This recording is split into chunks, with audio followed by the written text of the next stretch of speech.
Aromatic hydrocarbons chapter number 20 topic number 1। और इसको हम ज़रा डिटेल में करने जाएंगे, देखेंगे कि बेंजीन क्या होता है, एरोमेटिक कंपाउंड में स्ट्रक्चरल कंपोनेंट के तौर पे कैसे शामिल होता है, और उसके अंदर डिस्कस करेंगे रेजोनेंस एंड डीलोकलाइजेशन को। By the end of this lesson you will be able to, यानी इस पूरी वीडियो लेक्चर के बाद आपको किन किन चीज़ों का पता चल जाएगा, कैक्यूल स्ट्रक्चर और ऐसी प्रॉपर्टीज़ बेंजीन की जो कि कोरिलेट नहीं होती। बेंजीन का जो बॉन्ड लेंथ है that is 139 picometre, why it is in between carbon carbon single bond and carbon carbon double bond of aliphatic hydrocarbons, साथ में 120 बॉन्ड एंगल। उसके बाद sp2 हाइब्रिडाइजेशन बेंजीन में है, और ये कैसे pi sigma framework and pi जो इलेक्ट्रॉन सिस्टम है वो कैसे डिज़ाइन करती है, इसको भी हम डिटेल के अंदर डिस्कस करेंगे। डीलोकलाइजेशन ऑफ पाई इलेक्ट्रॉन्स की बात होगी, ये होती क्या है, और रेजोनेंस एनर्जी जो है वो 152 किलो जॉल पर मोल है। रेजोनेंस क्या है, रेजोनेंस एनर्जी से क्या मुराद है, इसको भी हम डिटेल में करेंगे। एरीन्स क्या होते हैं और ये नॉन एरोमेटिक कंपाउंड्स जो हैं उससे कैसे मुख्तलिफ हैं। तो ये जो 5 चीज़ें हैं, ये जो 5 कंसेप्ट हैं आज के लेक्चर में, इन पे फोकस होगा। सो शुरू करते हैं आज का lecture. What makes a compound aromatic, क्या चीज़ है जो कि एरोमेटिक कंपाउंड्स में कॉमन है। हिस्टोरिकली ऐसे कंपाउंड्स जो कि अरोमा या स्मेल रखते थे या फ्रेगनेंस रखते थे उनको एरोमेटिक कंपाउंड कहा गया। बाद में जब स्टडी की गई तो देखा गया कि एक स्ट्रक्चरल फीचर कॉमन है, that is the benzene ring.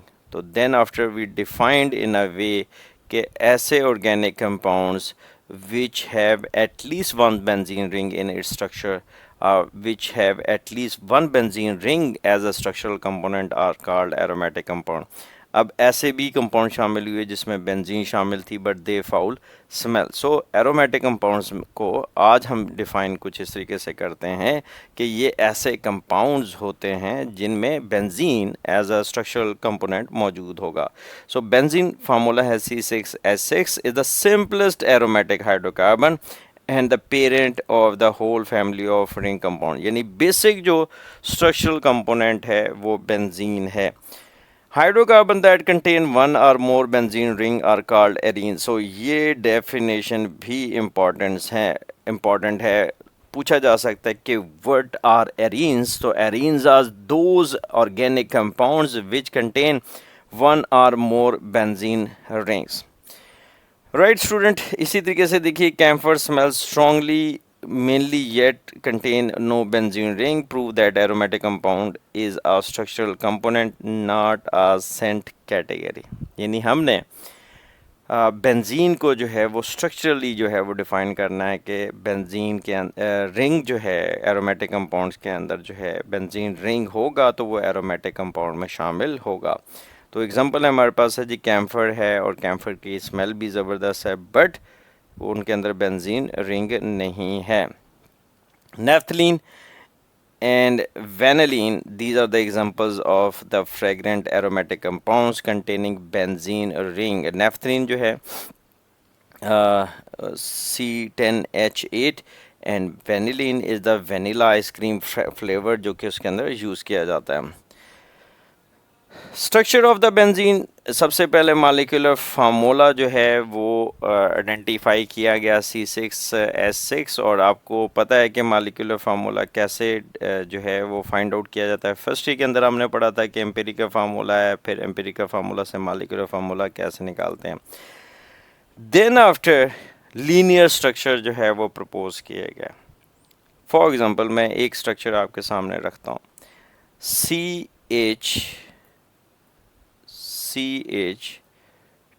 triple bond C, right, this triple bond C, right। Next we have CH2, ठीक है, मैं से बॉन्ड बना देता हूँ, यहाँ पे हाइड्रोजन हम नहीं लिखते राइट नाउ। CH2 ये central, then I have C and triple bond CH, right। Okay, so this is the one of the proposed structure, कि ओपन चेन स्ट्रक्चर है और इसके अंदर 6 हाइड्रोजन हैं, 6 कार्बन है। अब बेशुमार ऐसे टेस्ट थे, बेशुमार ऐसी प्रॉपर्टीज थी जो कि अल्काइन की होनी चाहिए थी, वो ये शो नहीं करता। That is why linear structure जो हैं वो रिजेक्ट हो गए और हमने ये कहा कि केमिकली जो है ये वो बिहेवियर शो नहीं कर रहा जो कि बेसिकली अल्काइंस शो करते हैं। Kekulé ring was proposed in 1865 and that is outstanding story. Kekulé जो है he was working and then suddenly उसको नींद आ गई, वो सो गया एंड ख्वाब में वो देखता है कि एक सांप जो है वो अपनी ही दुम जो है वो अपने मुंह में लेके बैठा हुआ है। सो इस कंसेप्ट ने, इस ख्वाब ने उसको रिंग जो है स्ट्रक्चर का कंसेप्ट दिया। So ring structure was propose first time in the history of the chemistry.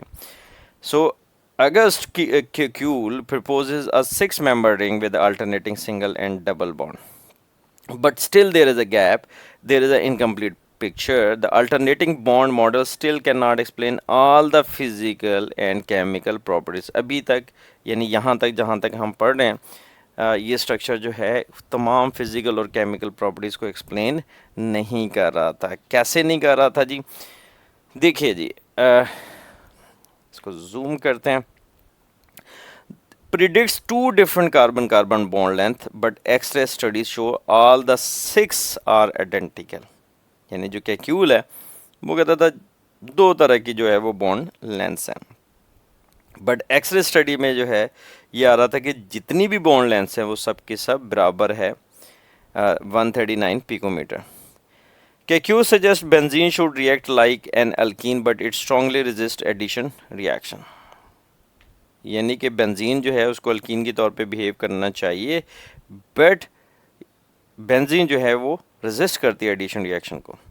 Can not account for benzene usually low heat of hydration and extra stability. Benzene एक स्टेबल मालिक्यूल है और उसकी heat of hydration जो है वो कम होती है, इसको भी वो एक्सप्लेन नहीं कर पाया।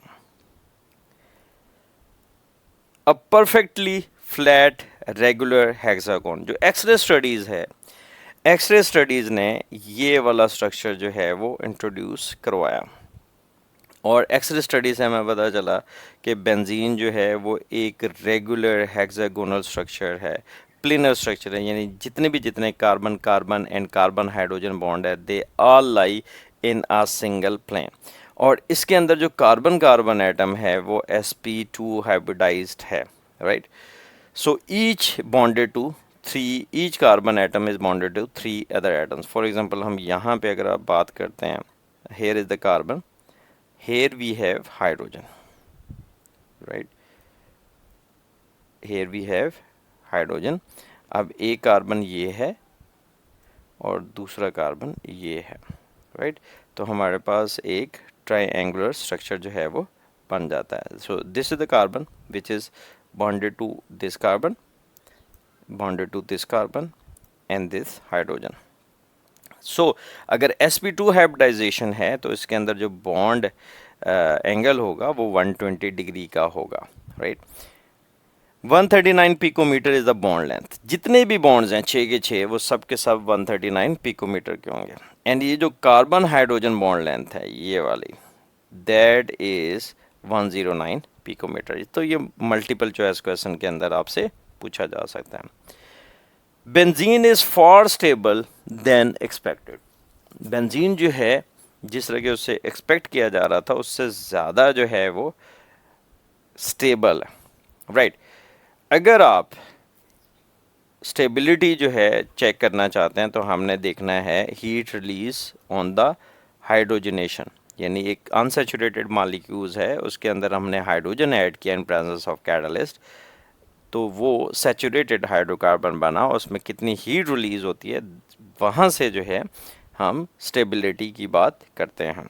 साइक्लोहेक्सीन जो है that is 120 kilo joule per mole energy जो है वो रिलीज़ करती है। अगर साइक्लोहेक्साडाइन हो तो ऑब्वियसली उसका double, that is 240 kilo joule per mole. And in case अगर हाइपोथेटिकल हेक्साट्राइन है तो it should be 360 kilojoule per mole. So each extra double bond should add 120 kilojoule per mole. But benzene ने कितना किया 208। Benzene के अंदर भी 3 डबल बॉन्ड है ना, तो होना कितना चाहिए था 360, बट किया कितना 208। So there is a difference of 152 kilo joule per mole. यानी कि इसने हाइड्रोजनेशन जो है उसको रेजिस्ट किया, ये स्टेबल स्ट्रक्चर था। So this is the resonance energy.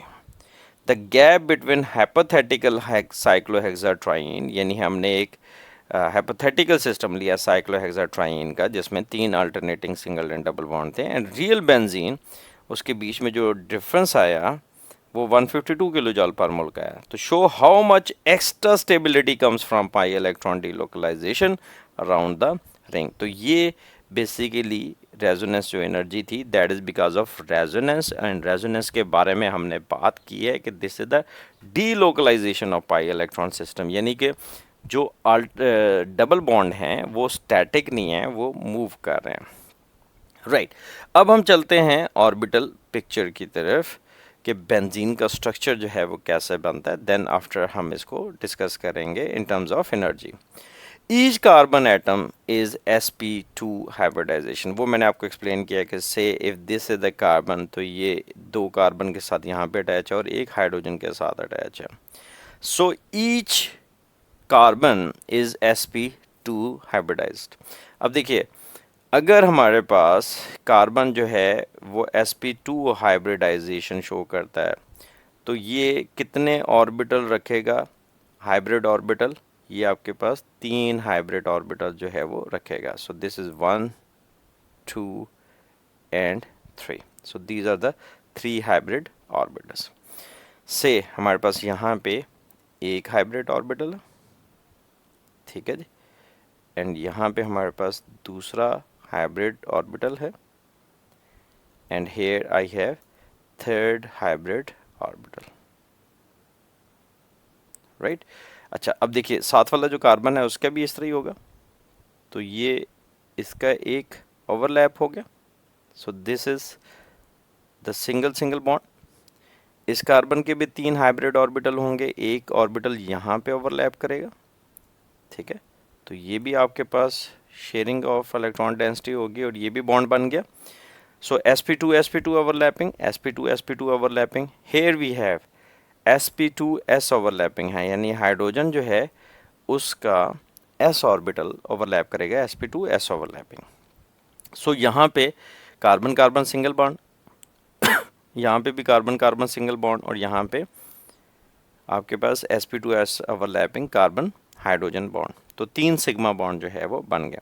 सो 3 पर carbon atoms arrange 120 apart in a single plane. So ये मैंने आपको एक्सप्लेन किया। सिग्मा बॉन्ड्स कैसे बनते हैं, that is form by the head on overlap create the flat hexagonal carbon skeleton. तो carbon carbon यहाँ पे sp2 overlapping, sp2 overlapping, and here we have sp2s overlapping, ठीक है जी। सो ये सारे के सारे कार्बन जो हैं वो इस तरीके से ओवरलैप करेंगे। राइट, अब बात होती है कि जी जो कार्बन है उस पे एक जो आपके पास ऑर्बिटल है वो अनहाइब्रिडाइज्ड होता है, एंड अनहाइब्रिडाइज्ड ऑर्बिटल की हमारे पास 2 लोब्स होती हैं, ठीक है जी। सो दिस इज, इसको मैं डार्क कर लेता हूँ, सो this is 1 and this is the second. ये p ऑर्बिटल था जो कि स्टिल ओवरलैपिंग में अभी तक हिस्सा नहीं ले रहा, ठीक है। तो p ऑर्बिटल जो है वो कुछ ऐसे हम ड्रॉ करेंगे जिसकी 2 लोब्स होती हैं, ठीक है जी, 2 लोब्स होंगी। सो 1 remains per carbon perpendicular to the plane ready to form pi bonds। Her carbon के ऊपर एक p ऑर्बिटल जो है वो अनहाइब्रिडाइज्ड p ऑर्बिटल है वो मौजूद है। सो 6 कार्बन के ऊपर 6 अनहाइब्रिडाइज्ड 2p ऑर्बिटल्स मौजूद होंगे। अब हर कार्बन के ऊपर ये ऑर्बिटल मौजूद है, देखिए ये साइडवाइज ओवरलैप करेगा अपर लोब्स, एंड ये साइडवाइज ओवरलैप करेंगे लोअर लोब्स। इसी तरीके से ये इसके साथ करेगा, इसके साथ करेगा, ठीक है, फिर ये इसके साथ करेगा, फिर इसके साथ करेगा, फिर इसके साथ, एंड फिर इसके साथ। सो अपर लोब्स आपस में ओवरलैप कर रही हैं, लोअर लोब्स जो हैं वो आपस में ओवरलैप कर रही होंगी, ठीक है जी, तो एक कंटिन्यूस शीथ बन जाती है, ठीक है, कुछ इस तरह की। बेंजीन जो है रिंग बीच में है, हम इसको ड्रॉ करते हैं कुछ इस तरीके से। So this is the benzene ring, ठीक है जी, this is the benzene ring जो सिग्मा सिग्मा बॉन्ड का फ्रेमवर्क बना था। ये ऊपर वाले जो पी ऑर्बिटल्स हैं ये उन्होंने ओवरलैप की और लोअर लोब्स ने आपस में ओवरलैप की, तो एक सैंडविच स्ट्रक्चर बन गया। बेंजीन रिंग बीच में, ऊपर अपर लोब्स एंड नीचे लोअर लोब्स, सो एक कंटिन्यूस शीथ बन गया above and below the ring, right. So this is the delocalisation. ये जो पाई इलेक्ट्रॉन्स हैं ये जो है वो शेयरिंग करते रहते हैं और ये फिक्स नहीं है बल्कि अल्टरनेट मूव करते रहते हैं, राइट। बेंजीन जो है वो प्लेनर हेक्सागोनल स्ट्रक्चर है, इक्वल बॉन्ड लेंथ है एंड इक्वल बॉन्ड लेंथ कितनी है 139 पिकोमीटर। ना तो ये प्योर सिंगल है ना ही प्योर डबल बॉन्ड है। एक्सेप्शनल स्टेबिलिटी जो है that is because of resonance.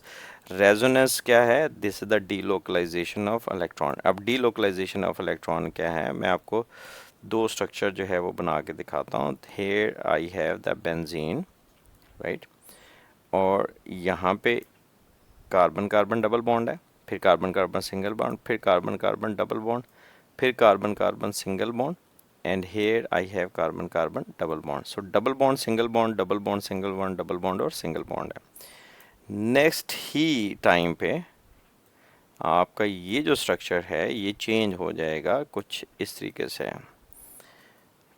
Benzene ring वो एज इट इज़ रहेगा, लोकलाइज बॉन्ड रहेंगे, सिग्मा बॉन्ड हमेशा। पाई बॉन्ड देखिए, I have carbon carbon double bond, carbon carbon double bond and carbon carbon double bond. हुआ क्या, ये जो pi bond था ये यहाँ पे आ गया, राइट, ये वाला यहाँ पे आ गया और ये वाला यहाँ पे आ गया। तो इस तरीके से एक स्ट्रक्चर दूसरे स्ट्रक्चर में कन्वर्ट होता रहेगा। सो हम इनको कहते हैं जी these are the resonance hybrid, और एक्चुअल स्ट्रक्चर जो है वो बनाते हैं। So why this is so, because जो ये जो पाई बॉन्ड थे ये स्टैटिक नहीं थे, ये मूव कर रहे थे, राइट जी। अब हम डिस्कस करते हैं जी multiple choice questions. What is the molecular formula of benzene, तो that is C6H6। Who elucidated benzene cyclic structure in 1865? तो वो किसने किया, that is August Kekulé. What is the carbon carbon bond length in benzene, that is 139 picometer, पूछा जाता है अक्सर paper में। Next, what is the actual heat of hydrogenation of benzene, that is 208 kilo joule per mole, होनी कितनी चाहिए थी 360। सो resonance energy का भी पूछा जा सकता है, तो that is 152 kilo joule per mole. What is the hybridization of each carbon in benzene, तो that is sp2। These are the possible short questions. Explain what a delocalization energy of 152 kilojoule energy means and how it affects the benzene reactivity. If benzene were not planar, what difference in reactivity would you expect to see? Why are all the bonds in the benzene ring are of equal length? How does the atomic orbital concept explain the delocalization of pi electron in benzene, and why is benzene still classified aromatic even though many aromatic compounds have unpleasant odors? So these are the possible questions जो कि आपसे पूछे जा सकते हैं। Take care, फी अमान अल्लाह, अल्लाह हाफिज़।